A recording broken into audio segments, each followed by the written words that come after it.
My name is Piper. I'm 33 years old, and I currently work as a financial supervisor for a real estate corporation in Chicago.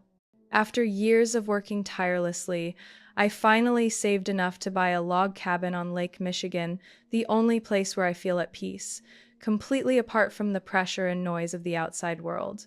But that morning, when I drove back to enjoy my weekend getaway, everything shattered. As soon as my SUV turned onto the familiar stone-paved road, my heart clenched. A massive banner stretched across the wooden gate, the bold letters screaming, "Welcome to the Parker family reunion, hosted at Piper's Resort," the most generous member of the family. I had never loaned this house to anyone, never agreed to it. Yet right before my eyes was a full stage setup, tents, tables, chairs, fireworks, even a live band doing a sound check. I froze on the porch of my own home, watching my cousin Kayla in a white dress, pointing and ordering strangers to tidy up the yard. Who gave permission? If you've ever had your own family disregard your boundaries, if you've ever been treated like what you own is for everyone, leave a comment below.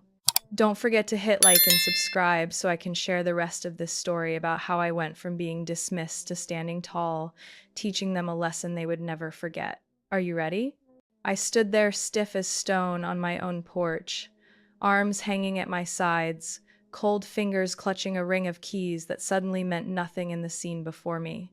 I had always pictured this log cabin as a sanctuary after long days drowning in spreadsheets, tense meetings, and endless demands from bosses and clients. But now, the place I called my most sacred refuge had been turned into a noisy picnic ground, more like a county fair than a home. A shrill note from the sound system made me jump.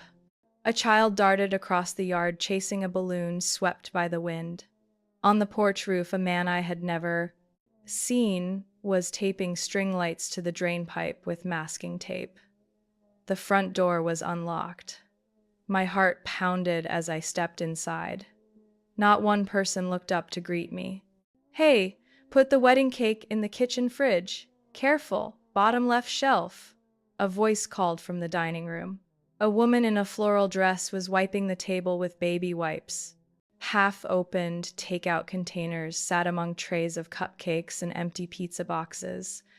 On the rug, a pair of sand-covered shoes lay squarely in the middle of my Persian carpet I had bought in Santa Fe. I walked into the living room, gripping my bag strap to hold myself together. My brown leather sofa, the one I read on during quiet weekends, was now a makeshift bed for two adults and a child playing on an iPad.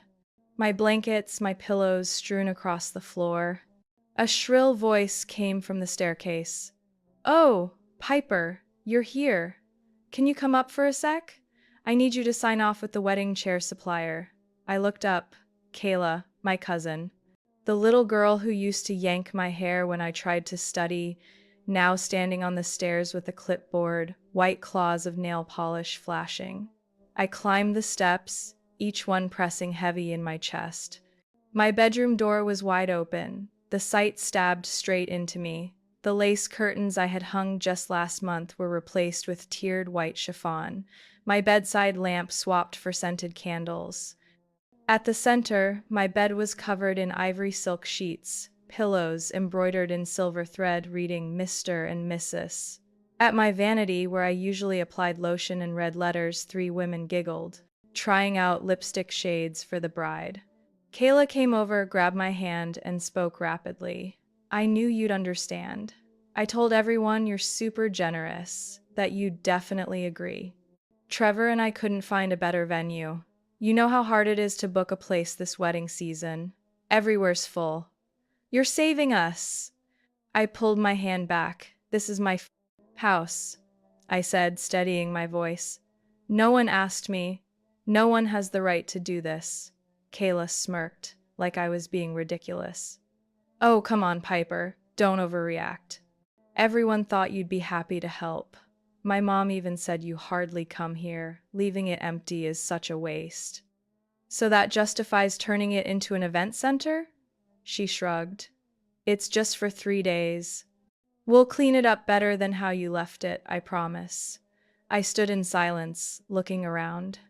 On my bookshelf, a framed photo of me from my first solo trip after the pandemic was gone, replaced by an engagement photo of Kayla and Trevor, taken somewhere I'd never been, never invited.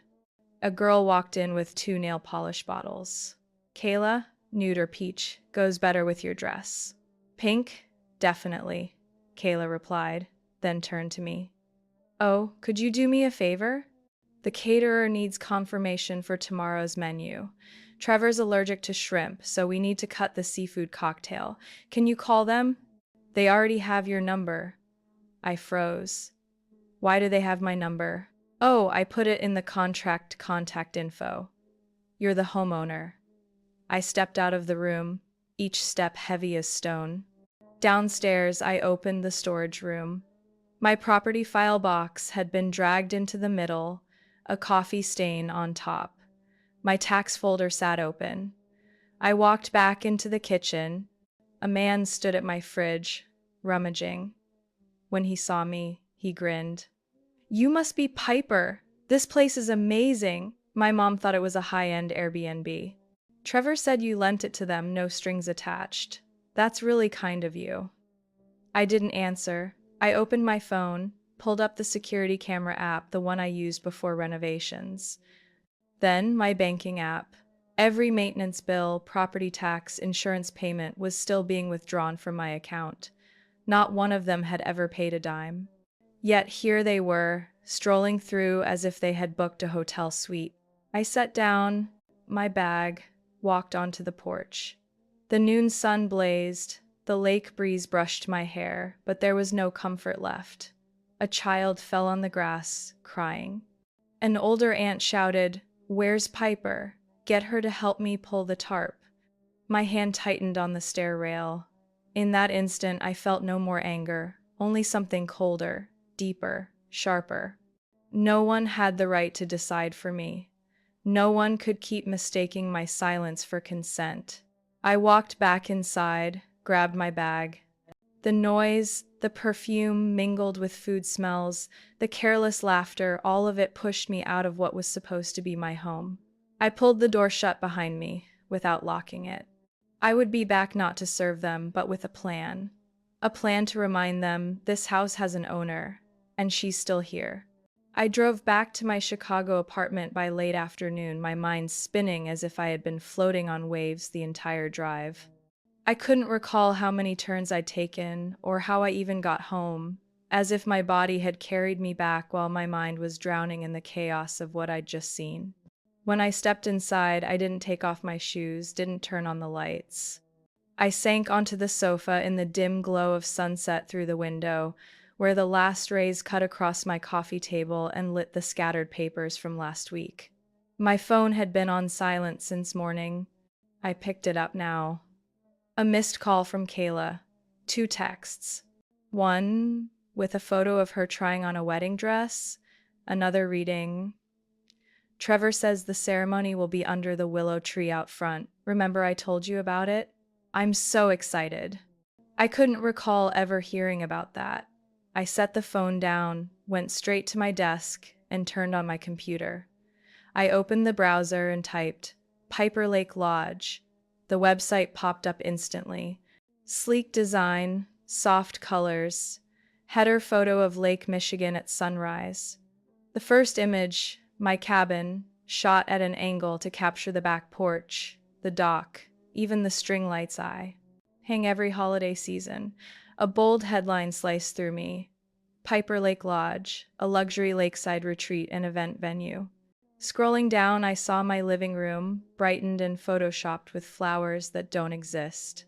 My bedroom, where I keep rare family photos, where I read old novels on rainy nights, was now listed as the bridal suite.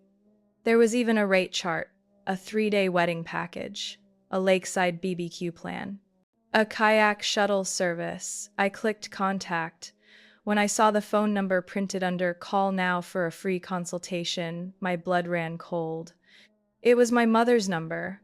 Not a service line, not a manager Elaine's personal number.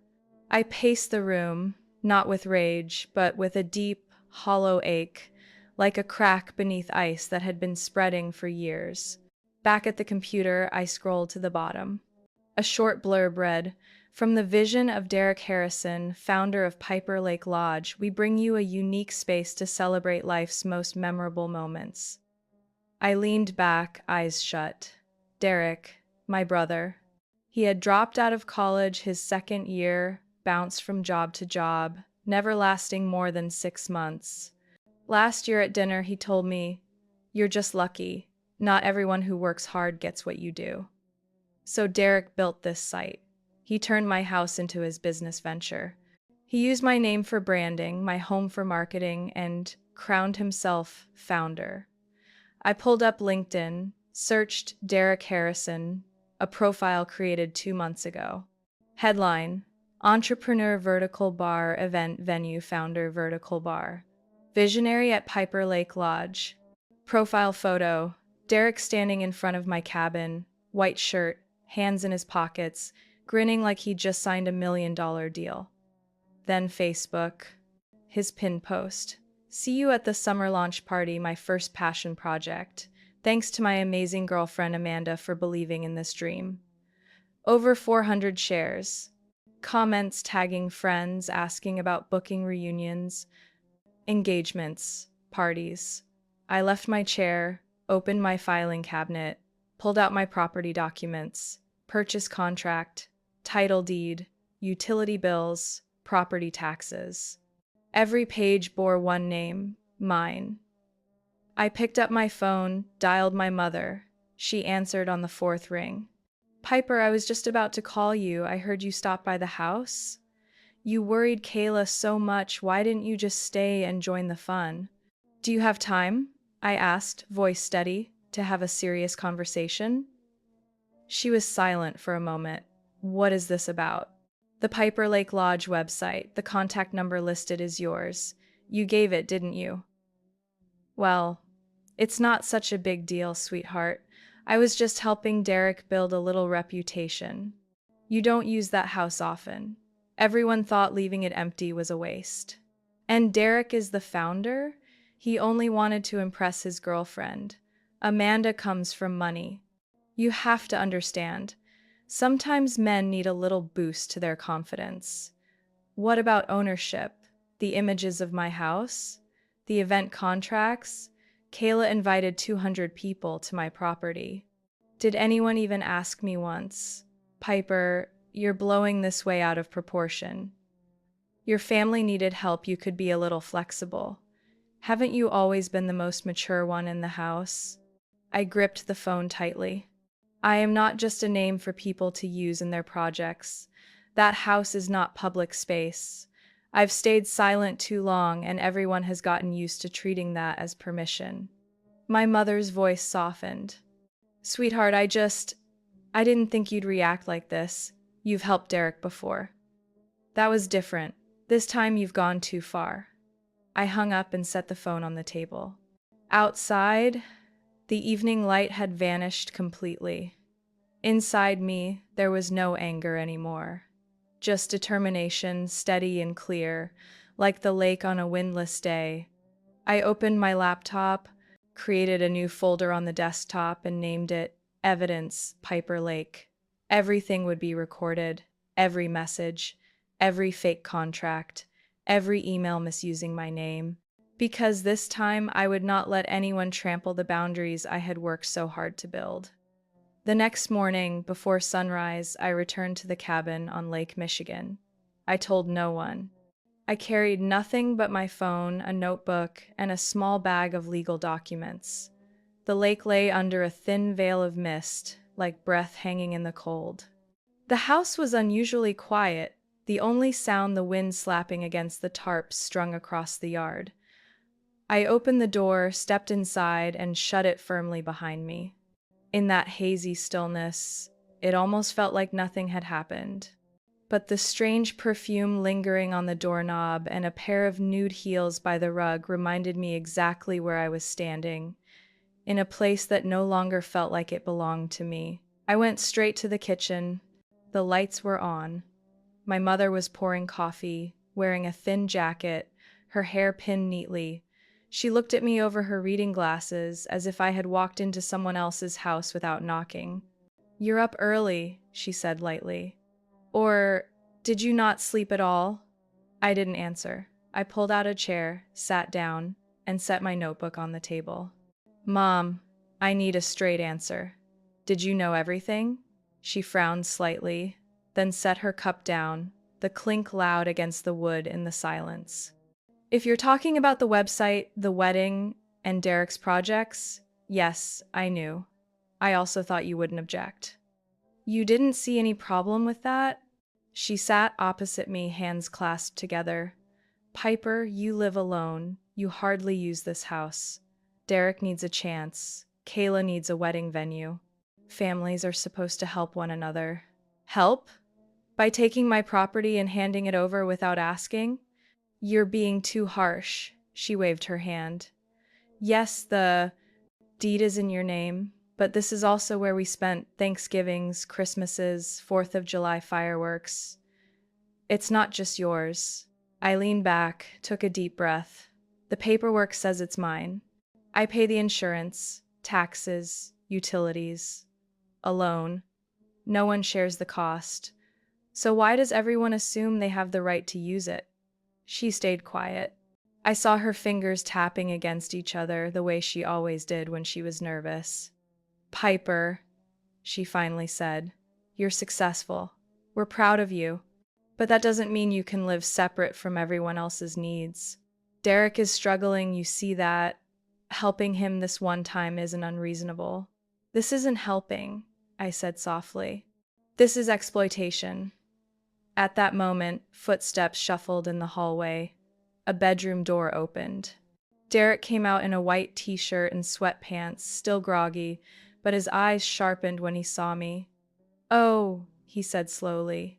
"You came back. Talked to Mom already, huh?" I didn't look at him. I pulled out a stack of documents from my bag and set them on the table. Purchase contract, deed, maintenance bills, tax records, the latest invoices. Every page has my name. "How do you plan to explain that to the clients who put deposits down on Piper Lake Lodge?" Derek shrugged, moving past us to open the fridge. "Don't make this such a big deal. I'm just launching an idea. We have clients, a name, a brand. I figured you'd be proud." "Proud?" I let out a dry laugh. "You used photos of my home, called yourself the founder, marketed it as a luxury retreat when you don't own a single piece of it. You don't think that's fraud? You're so rigid. We're family." He turned back with a soda in hand, tapping the top casually. "Sometimes you need to seize an opportunity. You have a house, money, a reputation. I'm trying to rebuild. Why can't you be generous?" My mother turned to me, voice soft. "You don't need to call lawyers or police.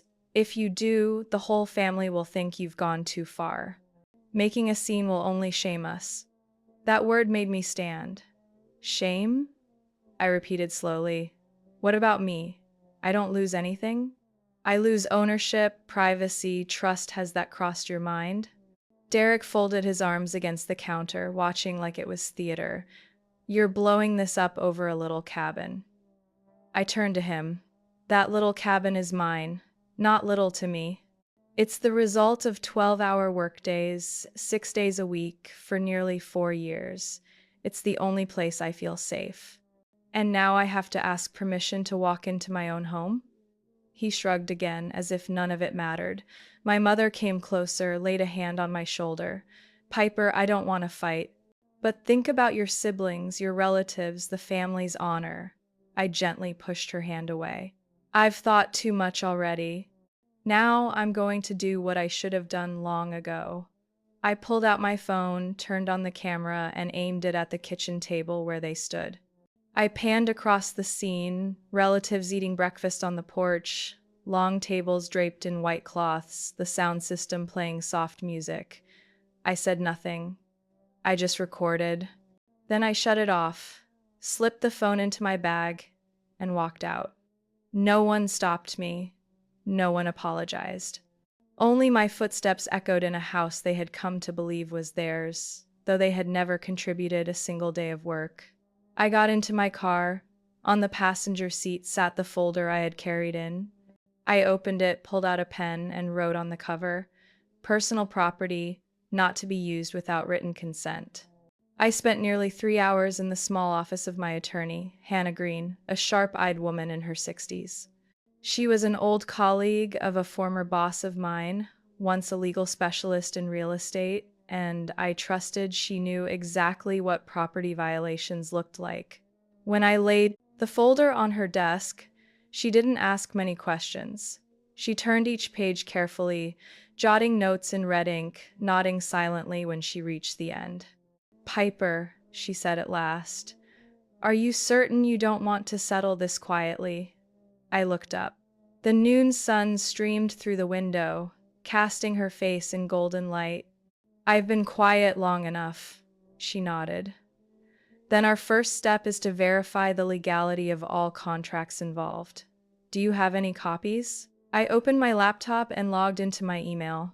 The night before, back in my apartment, I had searched for Piper Lake Lodge across event and wedding platforms. It hadn't been hard to find. Within a few clicks, I reached a site called Riverwood Events based in Grand Rapids.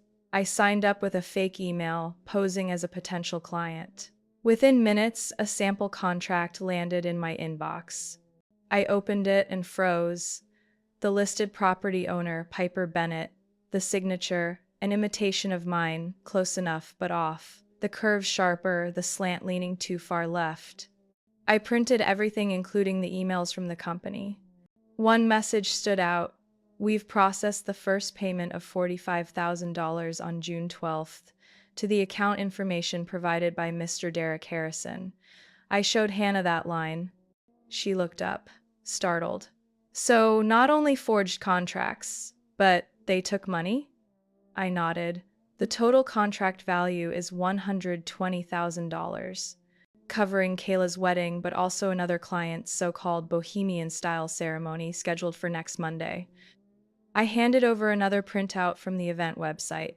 My house appeared there too, photoshopped into a southern-style villa, with the description, "Piper Lake Retreat, specializing in outdoor weddings, pool parties, and luxury engagements." Owned by a dedicated real estate investor with a strong financial background, committed to providing exclusive spaces. Hannah circled. The line in red, "Owned by a dedicated real estate investor. This is identity fraud on a serious scale." I drew a deep breath. Derek never said a word to me. Not one. And Mom acted as the point of contact, even called to confirm the deposit with that company. Mrs. Hannah leaned back in her chair. "So, what do you want?" "I want to regain full rights to use my house. I want to void the contract. And, if necessary, I will press charges against Derek for forging my signature and misappropriating my property." She didn't speak right away, just looked at me for a long time. Finally, she flipped to a blank sheet of paper and wrote down each step. "Send a termination letter to Riverwood Events, attaching proof of the forged signature. Issue a legal warning to Derek Harrison demanding repayment and a full explanation of all financial transactions. File for temporary relief with the county court to protect property rights from unauthorized commercial use. Notify police and the bank if the receiving account is confirmed to be tied to fraudulent activity. One more thing," she said as I was about to stand. "You need to lock down the house and replace every lock as soon as possible. If this escalates, you'll need full control." I left her office close to 2 p.m., my head heavy but everything clearer than ever. On the way back, I stopped at a small roadside cafe, ordered an iced Americano, and checked my phone. A new message from Trevor, Kayla's fiancé. "Piper, I'm sorry I didn't reach out sooner. I thought you had already agreed, because Kayla and Derek told me that. But over the past few days, I've realized something isn't right. If you need, I can send you photos of the contract Derek had us sign." I replied, "Thank you. Please send them as soon as possible." Within 5 minutes, 3 photos arrived. They showed a venue rental contract signed under the name Piper Lake Lodge LLC, with Derek Harrison listed as the legal representative. At the bottom was the signature of homeowner Piper Bennett, a scanned copy, complete but without any form of authentication. I sat frozen, crushed under the weight of what I had just uncovered. Derek hadn't only hijacked my house, he had created a full legal entity, registered as an LLC, presented himself as its representative, and taken clients' money using my name, my image, and my only home. I took screenshots and saved them into the folder I had created the night before.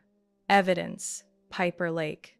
Driving back toward Michigan, I called the locksmith I had hired 2 years earlier. "We can come today, Miss Piper. Do you want us to add a code system and security cameras as well?" "I want both, as soon as possible." The car sped past rows of pines, turning gold, the air cooler after a long gust of wind. It struck me then. I wasn't the one losing the house. They were losing something far greater, my trust. And once trust is gone, it's almost impossible to win back. Especially now that I had everything in hand to force them to face the truth they'd tried so hard to hide. I arrived just as a light rain began. Drops slid cold against my face, dampening the collar of my shirt, but I barely noticed. I walked straight inside, shut the door behind me, and leaned against it for a long moment, letting the noise in my head settle after a day suffocated by legal papers and shattering truths from the people closest to me. On the kitchen counter, the half-finished coffee from that morning still Saturday, I poured some water, lifted the mug, but couldn't drink. The phone rang loudly in the silence. An unknown number flashed across the screen. I almost silenced it, until the small words beneath made me pause. Ryan S., Detroit. I picked up, hesitated, then answered. "Hi, Piper, it's me, Ryan."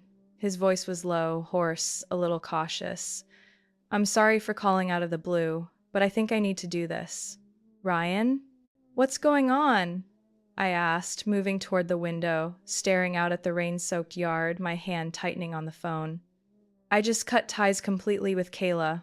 Not because of the relationship, but because I found some things I can't ignore." He paused, searching for words. "I used to think Kayla was just a dreamer. But what I saw, it wasn't naive. It was deliberate. And it directly involves you." I sat at my desk, switched on the lamp, and opened my notebook, my voice lower now. "Can you explain? Last week I was at Kayla's apartment. She stepped out and left her laptop open. I wasn't planning to invade her privacy, but there was an email left on the screen, a chain between her and Derek." He exhaled, still shaken. "They're planning to turn your lake house into a family business asset, creating a new legal entity called Bennett Lake Ventures LLC. Derek intends to use falsified income statements, listing you as co-founder, to apply for a bank loan." My chest went still.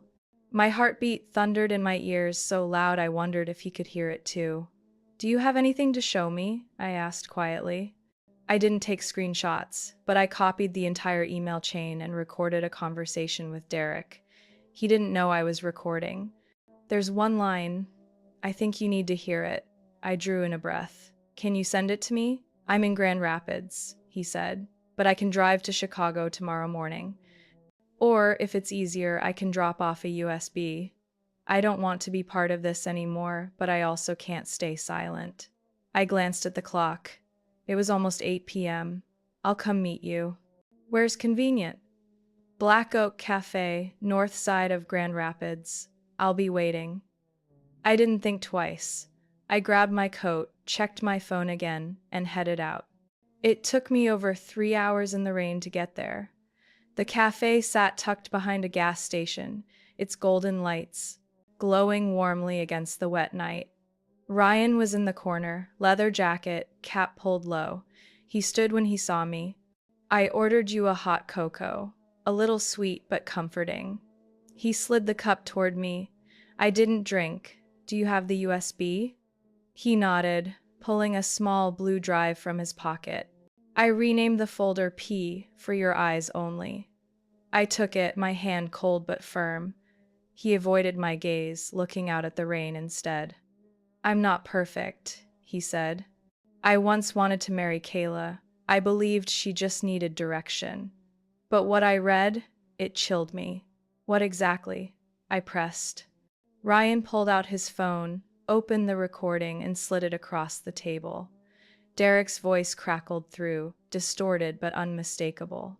Just file the loan paperwork properly. Use Piper's name as a nominal guarantor. She'll never sue, she's timid. Looks successful, but her psyche's weak. Her parents have her completely under control.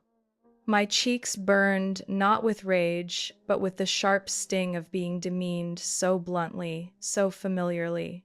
Ryan pocketed his phone again, his tone soft. I know giving this to you means cutting Kayla off forever, but I couldn't let you walk blind into their scheme. I stayed silent. My mind spun, but my core was strangely steady. I didn't feel like collapsing, I felt rooted, maybe because, for the first time, I had enough pieces to see the full picture. Thank you, I said quietly, truly. Ryan smiled faintly, said nothing more. He stood, left some bills under his cup, dipped his head in parting, and stepped into the pouring rain. I sat a while longer, hand tight on the USB. In my head, the details lined up. Forged emails, fake signatures, commercial websites, and now, a bank loan scheme built on falsified records, with my name as the scapegoat if it all collapsed. A plan built entirely on the belief Piper won't fight back. They had grown comfortable with me as the silent one, the so-called mature one. But they didn't realize that silence built up over years had hardened into something stronger than anything else. The resolve to defend the last boundary I had left. I pulled out my phone and sent one message to Mrs. Hannah Green. I have more evidence. See you in the morning. The next morning dawned bright after a night of rain. I sat in Hannah Green's office, the blue USB Ryan had given me lying between us like an exhibit in a courtroom. She wore her glasses, fingers moving across the keyboard as she opened each file with care. The screen filled with the recording, then scrolled through email chains, contracts with obvious signs of forgery, and payment details linked to Derek Harrison's account. The room was silent for 20 minutes. She said nothing, only highlighted, annotated, extracted, and printed the most damning pieces. I sat opposite her, hands folded on my knees, eyes locked on the lines of text that peeled away every layer of deception. Finally, she lowered her glasses, set down her pen, and leaned back. Piper, you're sitting on a ticking time bomb. I nodded slowly. I know. She braced her elbows on the desk, fingers laced together. The issue isn't just forgery. It's the entire legal framework Derek and Kayla are building around your house. By creating co-ownership records and putting your name on financial contracts without your knowledge, they've effectively, whether by accident or intent, made you legally liable in the eyes of third parties. Even if I haven't signed anything? I asked quietly. Even if the signature is fake, if the other party here, the event company or the bank, has reason to believe you agreed, they can absolutely sue. The law will protect them until you prove fraud occurred. My stomach twisted. The cost of silence could be hundreds of thousands of dollars. And it wasn't just about money, it was my reputation, the credibility I had spent years building. Mrs. Green continued. We'll do 3 things simultaneously. First, file to suspend all contracts involving the house. Second, send a legal warning to Derek, ordering him to cease acting on your behalf. And third, this one is up to you, we can file a criminal complaint with the police. I stayed silent. The thought of dragging my own family into court tightened my throat. But hesitation didn't last. I had seen Derek's eyes when he said, "We're family," as if blood ties were a shield for every violation. I agree, I said. I want to pursue all 3. Mrs. Green smiled, not with satisfaction, but with the empathy of a woman who had lived through much. Good. Now comes your part. You need to establish clear, undisputed ownership. Compile a list of assets, photos of the property's condition, and all maintenance bills. And she paused, meeting my eyes. You need to retrieve every key that's out of your possession. I nodded. Tonight, I would return to the lake house. Not as the kind cousin or the obedient daughter, but as the sole owner, the one whose name was on every deed, bill, and legal document. On my way out of her office, I called the security company. A calm male voice confirmed. The cameras were active, every entrance captured footage, all stored automatically in the cloud. I asked them to send me the last 7 days of data to my personal email. Driving along the highway, my mind began to assemble a plan, not to fight, but to end it. I didn't want revenge out of anger.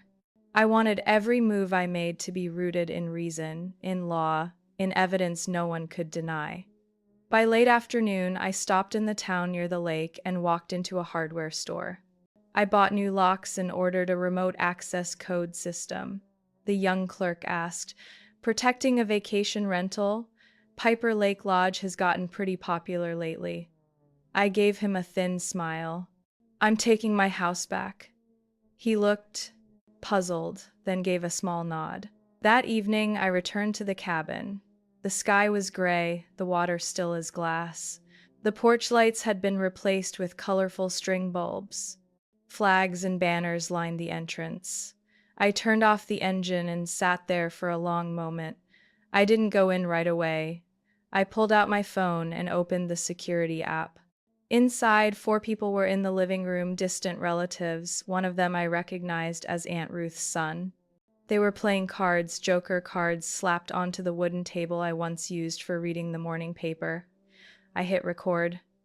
I needed this evidence, not to punish, but to remind them every action has consequences. Every boundary crossed leaves a trace. I used my old key to slip the door open. The air hit me, perfume, roast chicken, scented wax, clashing all at once. "Oh, Piper's back." A man stood up, smiling as if greeting an Airbnb host. "We're just finishing this round. Want to join?" I looked at him without answering. I walked straight into the kitchen, grabbed a bottle of water, and slowly filmed every corner of the house. Each piece of furniture moved, each person inside. I didn't speak, just moved step by step. Each one part of the plan already set. I knew I needed a few more days. But now, I had the foundation, and they had no idea the tide was shifting beneath them. Saturday evening, my mother called after nearly 2 days of silence. Her voice was hesitant, overly gentle, as if speaking to a child after a tantrum. "Piper, the family has been thinking. We understand why you were shocked. Kayla's been crying, Derek is regretful too. I made a simple dinner at Grandma's old house. Will you come eat with us?" I glanced at the clock. 6:18. I was in the office, reviewing the draft injunction Hannah had emailed. "Do you want me there for dinner?" I asked. "Or to talk about the house?" It's also a chance to reconcile. We're family, and family should talk, not take each other to court. I tapped my finger lightly on the desk. "Fine, I'll come. But don't expect me to sign anything. It's just dinner," she said quickly, though her tone carried a hint of urgency. "I've saved you a plate, come, okay?" I didn't answer immediately. Before hanging up, I pressed record on the small device in my coat pocket. Then I packed my folder and slipped in the pen camera Ryan had given me. I wasn't just bringing caution, I was bringing control. Grandma's house sat at the end of a quiet street, red brick walls, the old roof dotted with moss. A yellow glow spilled from the windows, the smell of stew filling the air like a faded memory of warmth. Inside, Mom was setting the table, Dad stood by the fireplace, and Kayla sat with swollen eyes. "You're here," Mom said, trying for normal. "I made your favorite fish stew. Sit down." I nodded, hung my coat, and took a seat across from Derek, who hadn't looked up since I walked in. "Piper," Kayla said after a heavy silence. "I'm sorry. I didn't mean for this to get so out of hand. I thought, you wouldn't mind, knowing how much the wedding meant to me. Did you ever ask me? I replied, not harsh, just enough to quiet the room. You already have everything, Derek cut in. A nice house, a steady job, money in the bank. We've been struggling. A wedding, a new start. What's wrong with helping a little? I looked at him for a long moment, then reached for the folder on the table, the one Mom had slid toward me without a word. What's this paper? Just a consent form, Dad said, as if obvious. Nothing complicated. It guarantees that after the wedding everything will be restored. The website mess was just a misunderstanding. I skimmed the top lines. Consent agreement granting the Bennett family use of private residence for combined family and commercial events, no reimbursement required, no future legal claims. I looked up. You call this reconciliation or legitimizing trespass? Mom laid a hand on mine. Sweetheart, be reasonable. You're still part of this family. Court fights won't bring joy. We'll still see each other after. I studied her face, the familiar eyes that had hidden so much behind calmness. I don't want to sue. I want you to recognize limits. If one day I lose everything, this house included, would any of you give it back? Or is family duty only remembered when you need me? No one answered. Just the faint clink of silverware on china. I picked up the pen, pretending to review the paper. It kept recording. Every word was evidence now. Derek, I said, you signed contracts in my name. Do you want to explain that? He shrugged.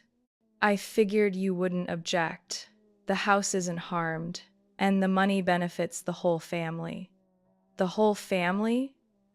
I raised an eyebrow. Then why did the payments go to your personal account? Why isn't my name on a single bank document? Dad coughed softly. Mom looked away. Kayla lowered her head. Derek's composure cracked. Who do you think you are? A lawyer? Everything you have is luck. You got an education because of our parents, while I had to quit. If things were fair, you'd share with me. I let out a small laugh, not of amusement. Luck didn't pay my loans. Luck didn't work 16-hour days. And luck certainly didn't create assets for people who don't respect them. I folded the paper and slipped it into my bag. Calm, steady. I won't sign, and if anyone here continues using my name, my house, or any property legally mine, I will pursue it to the end. I rose, put on my coat. Mom caught my hand once more. Piper, don't be so cold. I looked her in the eyes. I'm not cold, I'm learning to protect myself. I walked away, leaving their unsettled gazes behind. In my pocket, the pen was still recording, but I didn't need more. Their words, the admissions, the attempts to legitimize theft, the disregard for my rights were more than enough. Only one step remained, and I would make them remember. No one can use the name of family to seize another person's silence forever. That morning, the sky was strangely clear and still. I woke very early, stood by the window of my apartment, watching the sunlight spread across Lake Michigan in the distance. My phone was off silent mode. A message had arrived at 5:30 a.m. from the security manager. The event crew has arrived, setting up the stage and seating. Everything is proceeding as planned. Planned. Such a simple word, but today, for me, it carried the weight of months of trespass, of being trampled and dismissed. I dressed simply, black slacks, a white blouse, a gray blazer. Nothing flashy, nothing dramatic. I only needed to look like myself, the rightful owner of the house, the one woman with authority to stand in the middle of the chaos my family had built. In the car, I replayed the audio files from the so-called reconciliation dinner. My mother's voice, Derek's, Kayla's, each one crystal clear. Derek admitting he signed in my place. Kayla saying, just use Piper's name, she won't react. I didn't shake. For the first time in my life, my heart was as calm as a still lake. When I turned onto the road leading to the cabin, I had to stop. SUVs lined the entire way. The lawn blazed with flags and flowers. A white canopy stretched high, rows of painted wooden chairs flanked an aisle strewn with petals leading to a makeshift stage. Waitstaff in uniform carried trays of champagne. Guests clustered near the water, laughing, cameras snapping. Kayla stood at the head of the stage, her hair curled loosely, wearing a boho white gown, her face glowing as if she held everything in control. She lifted a microphone, turned to the guests. Welcome, everyone, to Piper Lake Lodge, our family's lakeside paradise. This isn't only a celebration of unity, but the beginning of a future resort model founded by Derek and me. A ripple of applause followed. I opened the car door and stepped out. The same lawn, the same porch I had painted myself. But today, I was not stepping in as a relative at a party. I was the only person with the right to put everything back in place. My mother hurried over, her face carefully composed. Piper, you're here. Why didn't you tell us? I saved you a seat in the front row. I walked past her without a word. A uniformed police officer stood near the porch, beside my attorney Hannah Green, dressed in black, holding a thick folder. She nodded at me, then handed the officer a document. Ladies and gentlemen, Hannah's voice carried across the open air, firm but steady, we represent the lawful owner of this property, Miss Piper Bennett. All commercial activities, events, and large gatherings at this address are in direct violation of private ownership rights and related legal statutes. Kayla froze on stage, eyes wide. The microphone slipped from her hand, crashing with a shriek of feedback. Murmurs rippled through the audience. A man in a suit whispered to his companion, "What?" I thought this was Kayla's wedding gift from her sister, Hannah continued, raising the folder. We hold evidence of forged signatures, unauthorized use of property, and commercial profit made under another's name. This is a contract with Riverwood Events, signed under Miss Connis's Piper Bennett, but the signature has been verified as falsified. This is an email exchange between Derek Harrison and Kayla Bennett discussing a bank loan using property they do not own. And this is a recording confirming they believe the victim would not react because she was too weak and too quiet. I stepped up beside Hannah, opened my phone, and played the recording. Derek's voice rang through the speakers into what was supposed to be a sacred moment. She won't fight back. Just use Piper's name as cover. She's been silent her whole life. Kayla's face drained of color. My mother stood frozen in the front row. Derek stumbled out from backstage, his face gray as ash. I faced the crowd. I am Piper Bennett. This is my house. I poured money, sweat, and years into owning it.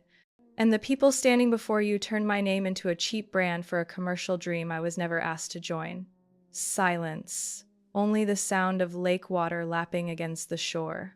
I'm not here to ruin anyone's celebration. I'm here because there was no other way to remind them and myself that kindness does not mean weakness, and silence does not mean consent. Hannah signaled. Security staff stepped forward. One quietly told Kayla that the event was suspended, and the site must be vacated within 2 hours, or they would be removed under civil law. I stood still, watching the white chairs shift in confusion.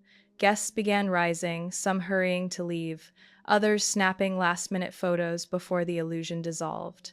My mother came toward me, her face tight, eyes now desperate. "Can't you spare them? It's still Kayla's wedding?" I shook my head slowly. "I've spared them too many times already, Mom. Today, I'm sparing myself." I turned and walked away, leaving the lawn unraveling like a play cut short. A performance rehearsed for months, but never with my consent. Today, it was forced to end. On the wooden porch, I rested my hand on the railing I had painted not long ago, watching the crowd scatter in the midday sun, like dreamers startled awake to realize the dream had never been theirs. Some guests rushed to their cars, faces tight with irritation. Others lingered at the halted buffet tables, whispering, glancing at me as if to confirm whether what they had heard was truly so shameful. The voice of an event company staffer rang sharp through the uneasy. Quiet. We've never dealt with such an irresponsible team. No permit, no authorization, even contracts with forged signatures. Miss Kayla and Mr. Derek will be held fully liable under the terms they signed. Derek stepped forward, pale, deep lines carved into his forehead. He glared at me as if everything falling apart was my fault, not his own doing. Are you happy now? He spat. You've destroyed a huge opportunity. You just killed my career. I didn't reply. I looked him in the eye, not with anger, not with regret. Because between someone who exploits trust and someone reclaiming control, who was really destroying what mattered. Kayla stood nearby, her white gown whipping in the wind, once beautiful, now ragged like a symbol unraveling. Her eyes darted, lost.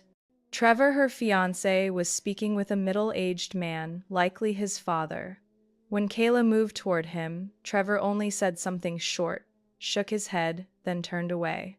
He pulled out his phone and walked straight to the parking lot without looking back. Kayla called after him, clutching her dress as if to chase him, then froze. She stood there, face buried in her hands, shoulders shaking without sound. I watched quietly, feeling no triumph. Some pain is carved by no one but ourselves. I stepped inside the house, past relatives hastily cleaning, avoiding my eyes like I was a stranger intruding on their private party. In the kitchen, my mother stood silently at the window, her hand gripping the sink. My father sat at the table, head bowed, wordless since it all collapsed. Derek stormed in, his voice sharp. See, Mom, this is your fault. You let her have all the control, you spoiled her, and now look. That house should have been ours, not just hers. My mother didn't turn. Her voice was faint, almost to herself.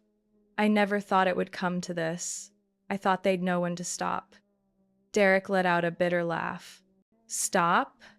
Where was the stop supposed to be? After we succeeded and split it with her? Or only once she sold the house, then you'd call her selfish? I stepped inside, my voice soft but steady. You forged my name on a fake bank loan. You claimed ownership of a business that was never yours. You promised clients a venue you don't own. And now, when it all collapses, you blame Mom? Derek turned toward me, his eyes full of fury. But I didn't back down. I let him see the sister he had never truly acknowledged. Not weak, not evasive, and no longer a shadow standing behind anyone. Kayla walked in, her eyes swollen from crying. She said nothing, only set her flower crown down on the table before heading toward the stairs as if leaving the room could erase what had been done. But what they created wouldn't disappear so easily. Outside, a local television van had parked at the gate. I saw two cameramen talking with staff from the event company. One of them turned and asked me, "Excuse me, can you share a few words? We've heard reports this property was used for commercial purposes without the owner's consent. Are you the legal owner?" I nodded. Yes. And today I stand here to affirm, no one, family or not, has the right to use another person's name, property, or reputation for personal gain. Not even under the guise of love or family duty. The reporter nodded without pressing further. The camera's light washed over my face warm, but it didn't make me falter. I turned back inside, returning to the house that seemed to exhale at last, as though it had been carrying a burden too long. I walked down the hall to the study and opened the door. The documents I had printed earlier still sat in their black leather folder. I sat, opened the file, and signed the petition for asset protection to the county court. The final draft was complete. From this moment forward, no one could ever again say, "Piper won't dare." No one. The next afternoon, the sky was overcast, but the air was cool. I was removing the last security warning signs from the back fence when the gate buzzer rang. On the small screen appeared two familiar faces. My mother and father dressed formally, their expressions strangely solemn. I opened the gate remotely without speaking. They walked in like visitors, not barging in as they once would. Mom carried a canvas bag. Dad held a cream-colored envelope tightly in his hand. They stood on the porch, hesitated for a moment, then knocked. I opened the door. Mom lifted her eyes to me, glistening but tearless. "Piper, I came to return something I should never have kept." She pulled out a worn set of keys from the bag. Not just the gate and front door keys, but the storage room, the old basement lock, even the tiny ceramic keychain I had given her one Christmas. Dad silently handed me the envelope. Inside was a handwritten letter in his slightly left-leaning script. I didn't read it yet, just set it on the table nearby. I looked at Mom. She didn't look away. I didn't understand. Not because I didn't love you, but because I was too used to everything in this family being shared. I thought you would yield like always. But I was wrong, deeply wrong. I said nothing. Not because I lacked words, but because I wanted her to hear that silence, not of resignation, but of choice. "I'm sorry," she finally said aloud. "I'm sorry for dismissing your efforts, for letting Derek and Kayla pull you into a dream they could never build on their own." Dad nodded, his voice rough. "If you'll allow it, your mother and I will step back from everything. From today on, no one in this family will use your name, your house, or any of your property without your consent. There are no keys left outside your hands." I reached out, took the keys. The cold metal pressed into my palm, light as air. Never once in all these years had I imagined this moment, yet here it was. And I didn't need anger to hold it. "Thank you," I said. Not for making amends, but for listening. They didn't stay long. Before leaving, Mom glanced toward the backyard, once the site of the collapsed reunion. "What do you plan to do with this place?" I followed her gaze. The breeze swept across freshly cut grass and the wooden chairs I had just repurchased from a workshop in Traverse City. "I'll rebuild, properly. Not for anyone else, not under anyone's name, not needing anyone's approval. I'll make it into exactly what I want, a place truly worth coming home to." 6 months later, on an early spring morning, I stood on the new wooden deck in a beige jumpsuit, a light scarf draped over my shoulders. Before me, a hand-carved wooden sign caught the wind. "Lakeview Retreat, founded by Piper Bennett." The opening had no fireworks, no red wine, no singers or reporters jostling for space. Only the first guests, a retired couple from Ohio walking hand in hand up the steps, a young pregnant teacher with her mother, looking for a quiet place to rest before her child arrived. A middle-aged man, newly divorced, checking into a small cabin by the lake for solitude. I welcomed them, guided them through each room, each garden corner, telling them about the pieces I had preserved from the old cabin. The beams still marked by weather cracks. The bookshelf I rebuilt myself from reclaimed wood of the old porch. When they settled in, I returned to the study and opened my project notebook. On the desk sat a small frame, an old photo of me smiling under the porch roof, the day I first received the keys, beside a new photo taken just yesterday, the Lakeview Retreat sign at sunset. Someone once asked me if I regretted going against my family to protect a house. I never answered. Because for me, it was never about timber and stone. It was about boundaries, about dignity, about the final lesson I taught myself. No one defines your worth by how much you can endure. On the porch, the glass wind chime I had rehung jingled softly in the breeze. I stepped out, poured a cup of mint tea, and sat in the wooden chair by the door. The lake shimmered in the sunlight, calm as the resolve I had safeguarded within. I hadn't lost the house. I had reclaimed myself. And I knew from here on, everything would follow a different course. No one else would decide it for me. My story ends here, but perhaps within you there is something left unsaid. Have you ever felt exploited by those closest to you? Have you ever stood alone to defend what was yours, against countless judging eyes? If so, I hope you'll share your story in the comments. Not just to release it, but to know you are not alone. Because sometimes What we need most is not someone to fight for us, but a community willing to listen and understand. Thank you for staying with me until the end of this journey. If my story touched you, if the lesson of strength and growth within family stirred something in you, please subscribe to the channel to continue with me. There will be more stories of families thought beyond repair, of wounds from the past, and of the small miracles of forgiveness, freedom, and reclaiming one's life. I'll share them piece by piece as I keep learning how to live fully. I'll see you in the next story, and perhaps one day it will be your story told here in Odyssey worth being heard.